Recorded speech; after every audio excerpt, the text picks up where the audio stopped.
براہ راست شو فضل ربی میں ہم آپ سب کو خوش آمدید کہتے ہیں۔ میں ہوں آپ کا میزبان دانیال۔ خداوند کا شکر ہے کہ اس نے پھر سے آج یہ موقع عطا فرمایا ہے۔ آج کا موضوع بہت اہم ہوگا، کیا عیسیٰ مسیح کی پیروی شرک ہے؟ ہماری ٹیلی فون لائنز اوپن ہوں گی، کھلی ہوں گی۔ آپ اسکائپ کے ذریعہ سے، ٹیلی فون کے ذریعہ سے، SMS کے ذریعہ سے شرکت کر سکتے ہیں۔ اس لیے اگر آپ شریک ہونا چاہیں تو آپ سب کو پوری دنیا سے دعوت ہے۔ خداوند کا کلام روشنی ہے، شفا ہے، زندگی ہے، اور سب سے بڑھ کر اس کے ساتھ جو سیکھنے والی بات ہے وہ یہ ہے کہ خدا کا کلام ہماری تربیت کرتا ہے۔ اب چونکہ آج کا موضوع عیسیٰ مسیح کی پیروی شرک ہے، میں ایک حدیث سے آغاز کرنا چاہتا ہوں، اس لیے کہ بہت سے ہمارے جو خاص طور پر مسلمان بہن بھائی ہیں ان کی نظر یہ حدیث کروں گا اور پھر ہم پروگرام کو آگے بڑھائیں گے۔ اس حدیث میں جو بات کی گئی ہے وہ پروگرام کے آغاز میں ہی ضروری ہے اس پر غور کیا جائے۔ یہ کتاب ہے راہ عمل، مولانا جلیل حسن ندوی کی یہ کتاب ہے، اور یہاں پر ہم دیکھیں گے یہ ہے صفحہ نمبر 190، اور یہاں پر جو حدیث ہے وہ میں آپ سب کے سامنے رکھنا چاہتا ہوں۔ جھوٹی گواہی اور شرک برابر ہیں۔ جھوٹی گواہی اور شرک برابر ہیں۔ قول ہم دیکھیں گے اسلام کی جلیل القدر ہستی، اسلام کے آخری پیغمبر، ان کا فرمان۔ یہاں پر لکھا ہے خریم بن فاتق رضی اللہ تعالی عنہ کا بیان ہے کہ رسول اللہ صلی اللہ علیہ وآلہ وسلم نے صبح کی نماز پڑھائی اور جب لوگوں کی طرف رخ پھیرا تو بیٹھے رہنے کی بجائے آپ سیدھے کھڑے ہو گئے اور 3 بار فرمایا، غور کیجئے گا، 3 بار فرمایا، جھوٹی گواہی دینا اور شرک کرنا دونوں برابر کے گناہ ہیں۔ فرمایا جھوٹی گواہی دینا اور شرک کرنا دونوں برابر کے گناہ ہیں۔ پھر آپ نے درج آیات کی تلاوت فرمائی، پس بتوں کی گندگی سے بچو، جھوٹی باتوں سے پرہیز کرو، ایک ہو کر اللہ کے بندے بنو، اس کے ساتھ کسی کو شریک نہ کرو۔ اب یہاں پر نیچے مولانا نے لکھا ہے اس آیت کے بارے میں کہ جو لفظ آیا ہے جس کے معنی ہیں، غور سے سنیے، جھوٹ کہنے کے ہیں، جھوٹ بولنا ہر جگہ برا ہے، چاہے عدالت کے اندر حاکم کے سامنے بولا جائے، چاہے کسی دوسری جگہ۔ تو یہاں پر مولانا نے لفظ کا ترجمہ بیان فرمایا، جھوٹ کہنے کے ہیں، جھوٹ بولنے کے ہیں، چاہے عدالت کے اندر، چاہے کسی دوسری جگہ پر۔ اب یہاں پر دیکھیے لکھا ہے، دیکھیے جھوٹی گواہی کتنا بڑا گناہ ہے، جھوٹ بولنا، لیکن مسلمانوں کی نگاہ میں اب یہ گناہ نہیں رہا بلکہ فن بن گیا ہے معاف کیجیے گا، اور ان کے درمیان وہ لوگ احمق سمجھے جاتے ہیں جو عدالت میں اپنے ایمان کے دباؤ سے سچی گواہی دینے کی ہمت کر بیٹھتے ہیں۔ جھوٹی گواہی اور شرک برابر ہیں۔ اس لفظ کا مطلب ہے جھوٹ کہنے اور جھوٹ بولنا۔ اسلام کی جلیل القدر ہستی، ان کا بیان، جھوٹ بولنا اور شرک برابر کے گناہ ہیں۔ تو اب پروگرام کو جب آپ دیکھ رہے ہیں تو پہلے تجزیہ کرنا ہوگا ہم سب کو، اگر جھوٹ بولا گیا ہے کہیں بھی، کسی بھی جگہ پر، عدالت یا عدالت سے باہر، تو یہ شرک کے گناہ کے برابر ہے۔ اس سے پہلے کہ آپ دوسروں کی عدالت کریں، دوسروں پر شرک کا الزام لگائیں، ضرور ہے اس حدیث کی روشنی میں پہلے ہم اپنی بات کریں، کیا ہم سے تو یہ گناہ سرزد نہیں ہو گیا؟ اب باتوں کو سمجھنے کے لیے ضروری ہے کہ ہم عقائد کی جو تعلیمات ہیں ان پر بھی اکثر غور کیا کریں، چونکہ اکثر ہم تعلیمات کی بجائے جو رسومات ہیں یا فرائض ہیں ان کی بات کرتے ہیں، لیکن تعلیمات کو بھول جاتے ہیں۔ ایک بات جب پروگرام آگے بڑھے گا، اس کے شاید ہمیں اور بھی کچھ حصے کرنے پڑیں گے، تو یہ یاد رکھیے اسلامی تعلیم، مسیحی تعلیم اور دیگر تعلیمات جو مذاہب الحامی ہیں وہاں پر یہ ہے کہ ہر شخص کو یوم حساب خدا کے سامنے اپنے اپنے اعمال کا حساب دینا پڑے گا، شخصی جواب دہی ہوگی۔ یہ قومی جواب دہی نہیں ہے، خاندانی نہیں ہے، بطور امت نہیں ہے۔ ہر شخص کو جو اعمال اس نے کیے ہیں اپنا اپنا حساب اسلامی تعلیم کے مطابق دینا پڑے گا۔ اگر مسیحی تعلیم میں جائیں، اگر آپ سورہ العصر دیکھتے ہیں قرآن میں، اور دیگر صورتیں بھی ہیں، حوالہ جات دے سکتا ہوں۔ اگر بائبل میں آپ دیکھتے ہیں، مکاشفہ کی کتاب ہے، اور اس میں اگر آپ دیکھیں تو آپ کو پتہ چل جائے گا ہر شخص کی جواب دہی ہے۔ تو ایسا نہیں ہوگا کہ کوئی نبی یا کوئی پیغمبر یا کوئی پیر یا کوئی اولیاء میں سے، بزرگوں میں سے یا قریب ترین رشتہ داروں میں سے آ جائے گا اور وہ آپ کے اعمال میں اپنے نیک اعمال ڈال سکتا ہے یا آپ اس کو نیک اعمال دے سکتے ہیں، ایسا نہیں ہے۔ تو پھر کیوں نہ اپنی ذات پر نگاہ کی جائے جب ہم اس پروگرام کی بات کر رہے ہیں، اس میں مختلف پہلوؤں سے ہم جائزہ لیں گے۔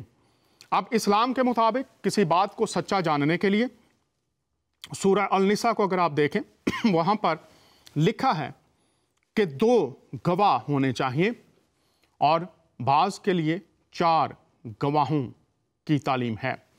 تو اگر کوئی شخص 4 کتب الہامی مانتا ہے یا 2 مانتا ہے تو ضرور ہے اپنی عقل یا شعور کی بات نہیں یا کسی اور سے سنی سنائی بات نہیں، بلکہ کتب کی جو تعلیم ہے اس کے لیے ضروری ہے 2 گواہیاں ہوں یا 4 گواہ ہوں، تو پھر اس بات کو درست مانا جائے، تسلیم کیا جائے۔ اب اس کے ساتھ ساتھ جو تفسیر کا طریقہ ہے اس میں سے صرف چند باتیں کہ کسی بھی تعلیم کو سمجھنے کے لیے، کسی موضوع کو سمجھنے کے لیے ضروری ہے کہ جس کتاب میں سے آپ جاننا چاہتے ہیں اس کی اندرونی شہادتیں، اس کے اندر کی شہادتیں کیا کہہ رہی ہیں، پھر بیرونی شہادتوں کی بات کی جاتی ہے۔ تو پہلی جو شرط ہے علم التفسیر میں وہ یہ ہے کہ کوئی موضوع ہے تو اس کے بارے میں آپ جو اندرونی شہادتیں اس کتاب کی ہیں ان کو دیکھیے، اور ان کو دیکھنے کے لیے بھی ضروری اہم باتیں یہ ہیں، معاف کیجیے گا، کہ آپ سیاق و سباق کو دیکھیں اور اس موضوع کو دیگر آیات کی روشنی میں جو پوری کتاب میں اس موضوع پر بات کی گئی ہے مختلف پہلوؤں سے اس کو دیکھا جائے۔ اور جب ہم خداوند یسوع المسیح کی ذات اقدس کی بات کرتے ہیں تو 3 مذاہب میں ان کی ذات کے تعلق سے تعلیم پائی جاتی ہے، یہودی، مسیحیت اور پھر اسلام۔ اب اسلام کی جب بات آتی ہے تو پھر ہمیں دیکھنا پڑے گا کہ جو ذریعہ سب سے معتبر ہے، مستند ہے، باقی بھی ذرائع ہیں، لیکن کہا جاتا ہے کہ قرآن سب سے مستند ذریعہ ہے کسی بھی موضوع پر جس کا بیان ہوا ہے اس کو سیکھنے کا۔ تو ہم قرآن میں سے ہی دیکھیں گے کہ کیا جب خداوند یسوع المسیح کے تعلق سے تعلیم بیان کی گئی ہے تو اندرونی شہادتیں قرآن کی کیا کہتی ہیں۔ اب اس کے لیے یہاں پر ایک اہم بات خاص طور پر اپنے مسلمان بہن بھائیوں کے لیے، آپ تاریخ ابن خلدون کا مطالعہ ضرور کیجئے، دیگر تاریخ کی کتب بھی ہیں۔ اگر آپ تاریخ کی کتب کا مطالعہ کریں گے تو پھر آپ کو پتہ چلے گا معاف کیجیے گا کون کون سی چیزیں وقت کے ساتھ ساتھ مذاہب میں شامل ہوتی گئیں اور کس طرح سے تبدیل ہوتی گئیں اور کس طرح سے مختلف علماء مختلف باتوں کو بیان کرتے رہے۔ تو قرآن کی جب تفسیر کی بات آئے گی تو 2 طرح سے تفسیر علماء بیان کرتے ہیں۔ ایک کو مختصر تفسیر کہا جاتا ہے جو آپ گہرائی میں نہیں جاتے لیکن جو مطلب ہوتا ہے یا جو بیان کیا گیا ہے اس کو سطحی طور پر سمجھتے ہیں۔ دوسرا جو حصہ ہے تفسیر کا وہ ہے گہرے طور پر، جامع طور پر جاننا، مختلف علماء کی تفاسیر کو دیکھنا، انہوں نے کیا بیان کیا ہے، الفاظ کی جانچ کرنا، پرکھنا، اور پھر تصویر آپ پر روشن ہو جاتی ہے۔ کوشش ہوگی کہ قرآن کی اندرونی شہادتوں سے آج بات کی جائے۔ تو میرے ساتھ ایک بہت ہی اردو زبان کے جید علماء میں سے ایک جناب محترم پروفیسر اصغر علی صاحب ہوں گے، اور میں متعارف کروانا چاہتا ہوں، پھر بات کو آگے بڑھاؤں گا۔ پروفیسر صاحب، آپ کو براہ راست شو فضل ربی میں پھر سے خوش آمدید کہتے ہیں۔ کیسے ہیں آپ؟ خدا کے فضل و کرم سے خیریت سے ہیں، اور بہت بہت شکریہ جناب آپ کو مدعو کرنے کے لیے پھر سے ایک بار۔ جی، خداوند کا شکر ہے کہ وہ ہمیں موقع دیتا ہے، آپ کا شکریہ، آپ وقت نکالتے ہیں۔ یہ موضوع بہت حساس بھی ہے اور قابل فکر بھی ہے، اور ضروری ہے کہ ذات المسیح پر بات کی جائے۔ تو میں یہاں پر پہلی بات جو پہلا سوال رکھنا چاہتا ہوں، سلائیڈ دکھا دیجئے، پھر میں آپ سے بات کرتا ہوں۔ پہلا جو قرآن میں حضور المسیح کی ذات کے تعلق سے نام آیا ہے وہ ہے المسیح۔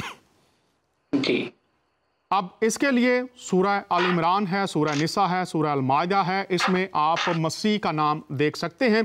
فروز اللغات میں جو کہ مولوی فیروز الدین صاحب کی لغت ہے، اس میں انہوں نے جب مسیح، عیسیٰ اور یسوع کے نام کا بیان کیا ہے، تو جب عیسیٰ کا ترجمہ کرتے ہیں تو وہ کہتے ہیں گناہوں سے بچانے والا۔ آپ دیکھ سکتے ہیں فروز اللغات میں اس کو۔ اب پروفیسر صاحب، یہ جو نام ہے المسیح، مسایہ، جی، یہ سر نہ تو مسیحی تصور ہے اور نہ ہی یہ اسلامی تصور ہے، یہ یہودیوں کا تصور ہے، اور یہ اسلام اور مسیحیت کے آنے سے پہلے بھی پایا جاتا تھا۔ اب بڑی بات یہ ہے کہ جب قرآن ذات المسیح کی بات کرتا ہے تو وہ انہیں مسیح کے طور پر متعارف کرواتا ہے۔ اب اس کے لیے ضروری ہے کہ اس کے پس منظر کو دیکھا جائے کہ لفظ مسیح جب پیش کیا جاتا ہے تو اس کا جو معنی اور مطلب ہے، اس کے پس منظر میں یہودی تصور کیا تھا، اور جب پھر مسیحیت میں معاف کیجیے گا اور اسلام میں یہ تصور آیا ہے، تو ہم دیکھنا چاہتے ہیں کہ جب متعارف کروایا گیا ہے مسیح، تو یہودی کیا سمجھتے تھے، جب مسیحیت میں اس کو دیکھا جائے تو کیسے سمجھتے تھے، اور جب قرآن مسیح کہہ رہا ہے تو پھر وہی بات ہے یا بات کچھ بدل گئی ہے؟ آپ کا وقت ہے، اس پر بات کیجئے جناب۔ جی، اور یہ بہت اہم سوال ہے، کیونکہ یہودی حضرات جو تھے، یہ ان کا ایک دن کا یہ خیالات بھی نہیں تھا۔ اس کی شروعات کہیں نہ کہیں حضرت یعقوب نے کیا تھا، جو حضرت مسیح سے قبل کوئی 1800 سال پہلے تھے، اور وہ پیشن گوئی کرتے ہیں، اور اس کے اوپر ایک یہودی عالم ہے جن کا نام ہے پرکی ابوت، تو وہ پیدائش کی کتاب اس کا 59 کوٹ کرتے ہیں، اور وہ کہتے ہیں کہ یہ مسیحا کوئی آرڈینری معمولی شخص نہیں ہے، بلکہ وہ ایک ایسی قدرت ہے جو خدا سے کم نہیں۔ تو وہ اس لفظ کو استعمال کرتے ہیں، اور انگریزی میں جسے کہتے ہیں تھیوفنی، یعنی وہ انسان سے بڑھ کر ہے۔ اور اس بات کو ثابت کرنے کے لیے وہ یسعیاہ رسول کا باب 9 کا آیت نمبر 6 کو کوٹ کرتے ہیں، جہاں پہ لکھا ہے کہ ہمارے لیے ایک بچہ دیا گیا، ایک بیٹا دیا گیا، اور اس کا نام قادر مطلق خدا ہے۔ تو وہ کہتے ہیں پرکی ابوت صاحب کہ یہ جو مسیحا ہے وہ کوئی معمولی انسان نہیں۔ دوسرا وہ جو کوٹ کرتے ہیں وہ مسیانک سام بولتے ہیں، یعنی زبور آج ہے وہ 45 کا 6 اور 7، اور وہاں پر لکھا ہے کہ اے خداوند خدا، تیرا تخت عبدالآباد تک قائم رہے گا، کیونکہ تو نے راست بازی سے محبت اور برائی سے نفرت کی۔ اور اس بات کو نئے عہد نامے کا آتھر کوٹ کرتا ہے، عبرانیوں کا خط اس کا 1 کا 8 اور 9 میں، اور کہتا ہے کہ خداوند جب اپنے فرزند یعنی مسیح کو لے کر کے آتے ہیں تو کہتا ہے کہ اے خدا، تیرا تخت عبدالآباد تک قائم رہے گا۔ پھر وہ کوٹ کرتے ہیں ایک اور ریفرنس، دانیل کا کتاب اس کا 9 کا 24 سے لے کے 27 میں جب آپ پڑھیں گے تو وہاں پہ لکھا ہے کہ اس مقدس کو مسح کیا جائے گا۔ تو دیکھیے پورے دانیل کے کتاب میں مقدس جو نام ہے وہ کوئی انسان کا نام نہیں ہے. خاص طور سے جب آپ پڑھیں گے دانیل کا کتاب باب 3 16 سے لے کے 28 میں تو لکھا ہے کہ صدرک میشک عبدنگو جب یہ لوگ آگ میں ڈال دیے گئے تھے تو سارے لوگ یہ سمجھتے تھے کہ وہ جل جائیں گے، لیکن لکھا ہے کہ وہاں پر ایک چوتھا شخص تھا جو ان کے ساتھ چل رہا تھا. اینڈ یہودی عالم اسے کہتے ہیں کہ یہ خدا کا جو بیٹا ہے یہ مسیحا ہے، اور یہ مسیحا کوئی معمولی انسان نہیں. اور دانیل اس کا 9 کا 24 سے لے کے 27 میں اسے کہا گیا ہے مقدس، یعنی وہ پاک ترین، اس کی مسح ہوگی. تو پرانے عہد نامے میں اگر آپ پڑھیں گے تو مسیحا سے مراد کوئی معمولی انسان نہیں ہے. اور اسی لیے حضرت مسیح سے جب آخری سوال کیا گیا کہ کیا تو خدا کا بیٹا مسیح ہے، اور آپ نے کہا کہ جی ہاں، یعنی مسیح نے کہا، تو اس نے کہا کہ اب ہمیں کسی ثبوت کی ضرورت نہیں. تو جناب کہتے ہیں کہ سمجھدار کے لیے اشارہ کافی ہے. تو حضرت مسیح کی جو مصلوبیت کا ایک وجہ تھا وہ یہ کہ آپ نے اپنے آپ کو مسیح ثابت کیا تھا، اپنے آپ کو قبول کیا تھا. اب نئے عہد نامے میں ہم آتے ہیں کہ نئے عہد نامے کے جو اسکالرز ہیں یا جو آتھرز ہیں وہ اس کو کیسے کوٹ کرتے ہیں. اب یہاں پر پروفیسر صاحب میں معافی چاہتے ہوئے آپ کو تھوڑا سا روکوں گا. یہاں پر یہ بتائیے، چونکہ ناموں کی بہت اہمیت ہے، نام بتاتے ہیں کہ جس شخصیت کو بھیجا گیا ہے ان کے ناموں سے ان کی آمد کے مقصد کا بھی پتہ چلتا ہے. تو یہ بتائیے، یہ جو مسیح ہے اس کا مطلب جو مولوی صاحب نے بتایا کہ گناہوں سے بچانے والا ہے، تو اس کا نام کا جو مطلب ہے، یہودی جب مسیح کہتے ہیں، مسیحی جب مسیح کہتے ہیں تو وہ اس نام سے کیا مطلب لیتے ہیں؟ آپ نے تفصیل بتائی کہ یہ تصور تھا، لیکن اس نام کا مطلب کیا ہے؟ ان کے ذہن میں کیا آتا ہے جب یہ نام لیا جاتا ہے؟ کیا مطلب ہے اس کا؟ جی میں آپ کو بتا دوں کہ یہ لفظ پہلی بار آتا ہے جب ہم پڑھیں گے توریت شریف گنتی کا کتاب 13 کا 8 اور اس کا 16 میں. تو لکھا ہے کہ حضرت موسیٰ نے 12 لوگوں کو اس دیش کا خبر لینے کے لیے بھیجا تھا، اور ان میں سے ایک تھا ہوسے، نون کا بیٹا. عبرانی زبان میں ہوسے کا مطلب ہے نجات دینے والا، لیکن انہوں نے خدا کے الہام سے اس نام کے پہلے، جسے کہتے ہیں انگریزی میں پریفس، یاہوے جوڑ دیا، اور اس لیے اس نام کو یہوشو کہا گیا، یعنی یہوہ تمہیں نجات دے گا. اور یہ انہوں نے کیوں کیا؟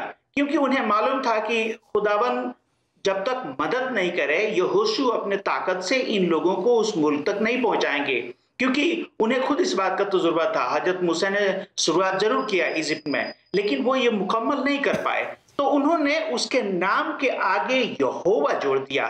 لیکن جب پرانا عہد نامہ گریک میں ٹرانسلیٹ ہوا BC 250 میں، جسے LXX بائبل کہتے ہیں، سیپٹویجنٹ ورژن، تو انہوں نے اس کا نام یسوس رکھا. اور اسی لیے نیا نیم جب لکھا گیا تو انہوں نے ایگزیکٹلی اس نام کو یسوس رکھا. تو جب آپ گریک پڑھیں گے تو گریک میں کہتے ہیں ایک ہے جسے کہتے ہیں کنٹراسٹڈ مارک، یعنی ایک نام جس میں دو ہے. جیسے میں کہوں اصغر علی، تو آپ کو معلوم ہے اصغر ایک نام ہے اور علی دوسرا نام ہے. اور یہ ہیبرو اور گریک کا ایک قانون ہے کہ جب دو ناموں کو آپ جوڑیں گے تو اس کے اوپر کنٹراسٹڈ مارک ڈالیں گے آپ، جس سے پتا چلے گا کہ یہ نام میں دو نام ہے. تو اسی کو جب نئے نیم کے آتھر متی کے انجیل 1 کا 21 میں جب کوٹ کرتے ہیں تو وہاں پر اینجل بتاتا ہے کہ یہ یسوع تمہیں ایک بیٹا ہوگا اور اس کا نام یسوع رکھنا، کیونکہ وہ اپنے لوگوں کو گناہوں سے بچائے گا. تو فرشتہ خود بتاتا ہے کہ یہ عبرانی میں جو یہوشو ہے اس کا مطلب ہے یہوہ جو گناہوں سے بچائے گا. پھر لوک 2 کا 11 میں فرشتے نے کہا کہ دیکھو میں تمہیں ایک بڑے خوشی کی خبر سناتا ہوں، داؤد کے شہر میں ایک نجات دہندہ، ایک منجی پیدا ہوا ہے جو لوگوں کے گناہوں سے معافی دے گا. تو یہاں پہ فرشتہ پھر بتاتا ہے کہ مسیح کا مطلب ہے وہ جو گناہوں سے بچاتا ہے. اب یوحنا کے انجیل 4 کا 22 میں خداوند مسیح خود کہتے ہیں کہ نجات یہودیوں میں سے ہے، لیکن 4 کا 42 میں لکھا ہے لوگوں نے دیکھ کر کے کہا کہ یہ مسیح سچ مچ میں دنیا کا نجات دہندہ ہے، دنیا کا نجات دہندہ ہے. چوتھا رسولوں کے اعمال 5 کا 31 میں لکھا ہے